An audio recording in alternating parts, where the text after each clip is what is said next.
সবাই আরো একটি নতুন ভিডিও নিয়ে চলে আসলাম। আর আজকের ভিডিওটা হচ্ছে শর্টকাট ভিডিও, একদমই শর্টকাট। কারণ আজকে আমার ব্যস্ততা ছিল, তাড়া ছিল, আমি মেলা করব।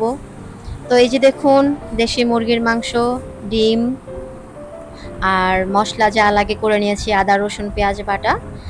তো আজকে হচ্ছে আমি পোলাও, দেশি মুরগি কষা আর হচ্ছে ডিমের কোরমা রান্না করব। তো সবকিছু সকাল সকাল উঠে রেডি করে নিলাম। রেডি করে গুছিয়ে নিয়ে চা খেয়ে তারপর পুরো উদ্যমে কাজ শুরু করব। চা না খেলে তো আসলে রিফ্রেশ হওয়া যায় না, তাই চা খাওয়াটা ভীষণ জরুরি। আর আমার সকালে 1 কাপ চা না খেলে আমি কাজ শুরুই করতে পারি না। সো এই যে আমি চা করে নিচ্ছি, হয়ে গেল আমার চা। সামান্য একটু চিনি অ্যাড করেছি। একটু চিনি অ্যাড না করলে আমার আবার ভালো লাগে না, আমি একদমই চিনি ছাড়া খেতে পারি না। তো চা নিয়ে চলে আসলাম বারান্দায়। আমার পছন্দের কিছু জায়গা আছে চা খাওয়ার জন্য, তার মধ্যে বারান্দা একটা, আর আরেকটা হচ্ছে আমার বেডরুমে বিছানার পাশে জানলার পাশে বসে আমি চা খাই। তো চাটা খেয়ে তারপর আমি রান্না শুরু করে দিব। এই যে চলে আসলাম রান্নার কাছে। আমি 2 চুলোয় একসাথে রান্না করব আজকে। আজকে না, আমি আসলে প্রায় সময় একসাথেই রান্না করি, কারণ আমি খুব শর্ট টাইমে রান্না করি। দেখা যায় যে ম্যাক্সিমাম 1 ঘন্টার মধ্যেই আমি আমার রান্না কমপ্লিট করার চেষ্টা করি, যে কারণে 2 চুলোতে আমি একসাথে রান্না বসাই।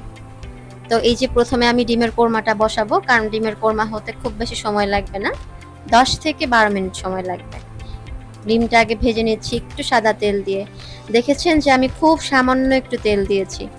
আসলে তেল বেশি হলেই যে রান্না মজা হয় তা কিন্তু না।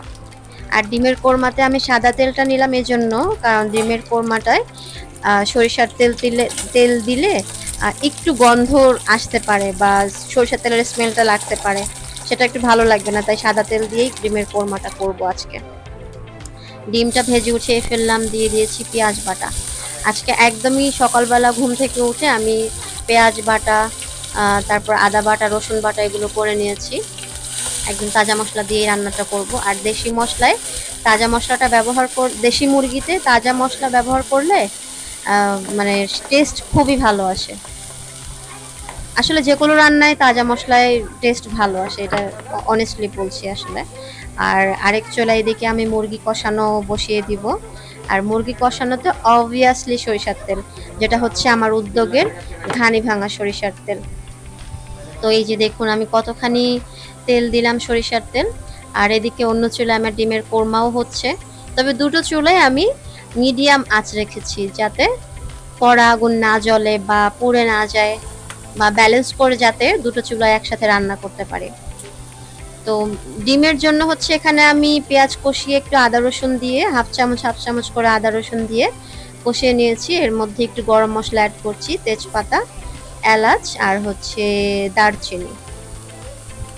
তো মজার বিষয় হচ্ছে আজকে রান্নার বা আজকের ভিডিওর ক্যামেরাম্যান হচ্ছে আমি নিজেই। তো এক হাতে আমি মোবাইল ধরে আমি ভিডিও করছি, আর এক হাতে হচ্ছে রান্না করছি। তো যেটা হচ্ছে একটু কষ্ট করে হলেও আমার জন্য, আসলে আমি শর্টকাটের কথা চিন্তা করে এটা করেছি। তো আজকে আমার আর ক্যামেরাম্যানকে আমি বলিনি যে আমাকে একটু হেল্প করো, বা আমি স্ট্যান্ড ইউজ করিনি। তো যাই হোক, এদিকে আমি মুরগি কষানোর জন্য মশলা দিয়ে দিচ্ছি। একটু গরম মশলা আগে তেলে দিয়ে দিলাম। আপনারা খেয়াল করবেন যে আমি কিন্তু সরিষার তেলটাও খুব কম ইউজ করেছি এখানে। আর এই যে কোরমার জন্য আমি দুধ অ্যাড করেছি, আমি কোনো পানি অ্যাড করব না, ডিরেক্টলি দুধ আমি দিয়ে দিলাম। আর দিয়ে দিচ্ছি সামান্য একটু গোলমরিচ না, সরি, এটা হচ্ছে গরম মশলার গুঁড়ো। আর এই গরম মশলার গুঁড়োটা আমার এক উদ্যোক্তা আপুর থেকেই নেয়া। সো গরম মশলাটা ভীষণ চমৎকার, দারুণ একটা ফ্লেভার আসে। স্বাদ মতো লবণ দিয়ে দিয়েছি, একেবারেই সামান্য একটু লবণ। তো এটা ফুটতে থাকুক, এদিকে আমি আবার মুরগি কষাই চলে যাই। গরম মশলা অ্যাড করার পরে এ পর্যায়ে আমি হচ্ছে পেঁয়াজ বাটা দিয়ে দিয়েছি। পেঁয়াজটা কষিয়ে নেব। দেখুন পেঁয়াজটা দেওয়ার পরে একটু ফেনা হয়েছে। আর আরেকটা ব্যাপার আপনাদেরকে বলি, যে ঘানি ভাঙা সরিষার তেলে ফেনাটা এই ধরনের মিডিয়াম টাইপের ফেনা হবে। আর যেগুলো একদম ফুলে ফেপে পাতিল ভরে ওঠে, সেটা কিন্তু ঘানি ভাঙা সরিষার তেলে হবে না, সেটা হচ্ছে মেশিনের ভাঙানো সরিষার তেলে হয়। ঠিক আছে, এই ব্যাপারটা আপনারা সবাই খেয়াল রাখবেন। তো আমি ডিমের কোরমার মাঝে একটু পরিমাণ মতো চিনি অ্যাড করলাম, যেটা হচ্ছে 2 চামচ পরিমাণ। খুব বেশি চিনি দিব না, আমার ফ্যামিলিতে আসলে আমার সবাই এই ডিমের কোরমাটা ভীষণ পছন্দ করে। তো একটা ব্যালেন্স পরিমাণ চিনি অ্যাড করেছি আমি, যাতে খুব বেশি কড়া মিষ্টি না হয়, জাস্ট সামান্য একটা হালকা মিষ্টি ভাব থাকে। তো এই দেখুন আমার ঝোলটা কিন্তু ঘন হয়ে এসছে। আর এদিকে আরেক চুলোয় যে আমি মুরগি কষাবো, সেখানে পেঁয়াজ বাটার সাথে এখন আমি রসুন আদা পেস্ট অ্যাড করছি 1 চামচ, আদা পেস্ট দিয়েছি 1.5 চামচ এবং রসুন পেস্ট দিয়েছি 1.5 চামচ। মশলা কষিয়ে নিব। তো এর মধ্যে দেখা যাচ্ছে যে আমার মশলা কষানোর মাঝে আমার ডিমের কোরমাটা অলমোস্ট রেডি হয়ে যাচ্ছে। আমি ডিম দিয়ে দিচ্ছি একদম লাস্ট পর্যায়ে, কারণ ডিমটা তো আসলে সেদ্ধ করাই, সো এটাকে খুব বেশি আর বয়েল করা যাবে না। জাস্ট নামানোর আগ মুহূর্তে 2 মিনিট রেখে আমি নামিয়ে নেব। তো এই যে আমি হলুদ মরিচ সব কিছু দিয়ে মশলাটা কষিয়ে নিচ্ছি ভালোভাবে। দেশি মুরগির মশলা আসলে ভালোভাবে না কষালে হয় না। আর এই যে মুরগি এখন দিয়ে দিব আমি, দেশি মুরগি। আর এই যে মুরগিগুলো, দেশি মুরগি আমার চামড়া সহ না নিলে ভালো লাগে না। আর দেশি মুরগি চামড়া সহ না নিলে মনে হয় যে আসলে দেশি দেশি মনেই হয় না।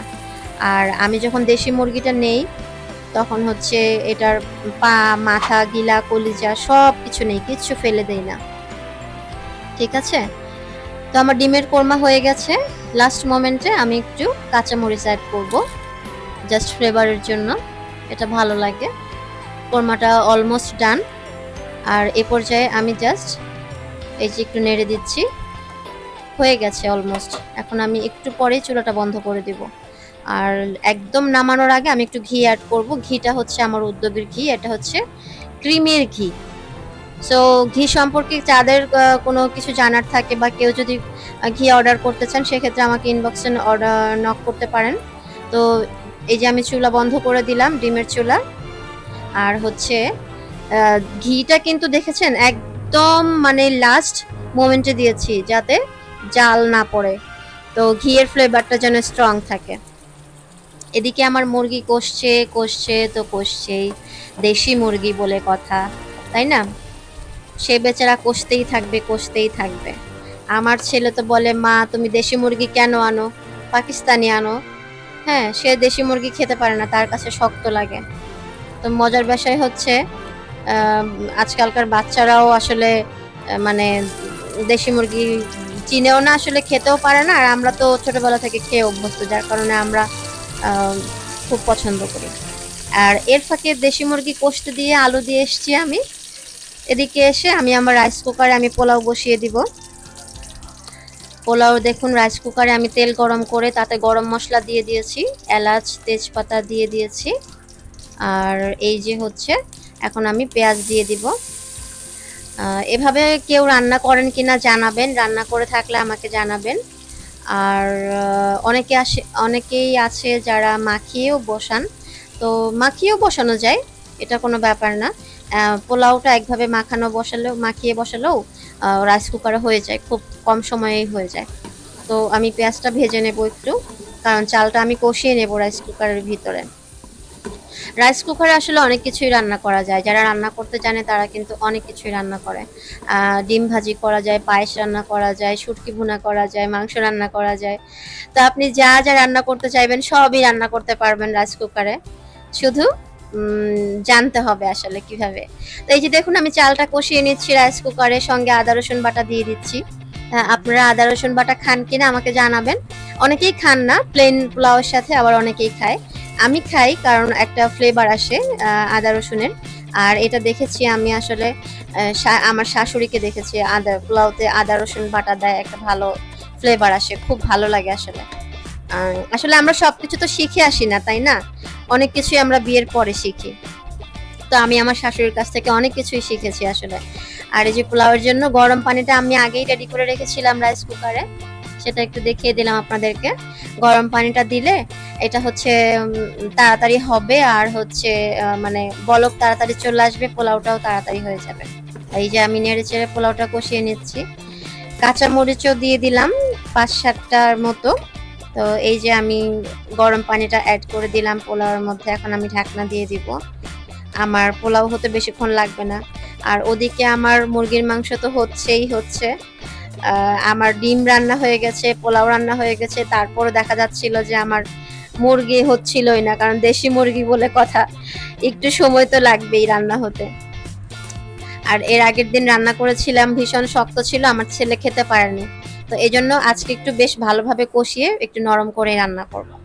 তো এই যে দেখুন আমার পোলাওটা হয়ে গেছে, পোলাওতে একটু ঘি দিব, এটা আমার উদ্যোগের ঘি, বেশ ভালো একটা ঘি। আর এই ঘিটা হচ্ছে খুলনা থেকে আমি প্রিপেয়ার করাই, আমার লোক আছে নিজস্ব লোক দ্বারা, এটা ক্রিমের ঘি সম্পূর্ণ। তো এটা সম্পূর্ণ হোমমেড এবং নিজস্ব লোক দ্বারা তৈরি। সো যারা হচ্ছে পারচেস করতে চান আমাকে নক করতে পারেন এই ঘিটার জন্য। তো ঘি দিয়ে আমি ঢাকনা দিয়ে দিলাম, আর নাড়াচাড়া করব না, পরে নাড়াচাড়া করব। তো যাই হোক, এই হচ্ছে আমার মুরগি হয়ে গিয়েছিল, সেই ক্লিপটা নিতে আমি ভুলেই গিয়েছি ঝোল টোল দেওয়ার পরে। এই হচ্ছে আমার মুরগি কষা জাস্ট হয়ে গেছে। আর আরেকটা মজার ব্যাপার বলি, একটা সিক্রেট, যেটা হচ্ছে মুরগিতে আমি লাস্টে একটু দিয়েছি, এটাকে বাগার দিয়েছি। হ্যাঁ, রসুন, রসুন বাগার যেটাকে বলে, সরিষার তেলে রসুন বাগার দিয়ে তারপরে এটাকে হচ্ছে করেছি। তো এই যে দেখুন আমার আজকের আয়োজন রেডি, শর্টকাট আয়োজন। আমার শুক্রবারের ছুটির আয়োজন ছিল, কারণ এই দিন আমার মেলা ছিল। তো আমি শর্টকাটে চেষ্টা করেছি আজকের আয়োজন রেডি করার জন্য। সবাই ভালো থাকবেন, চ্যানেলটাকে সাবস্ক্রাইব করবেন। আল্লাহ হাফেজ।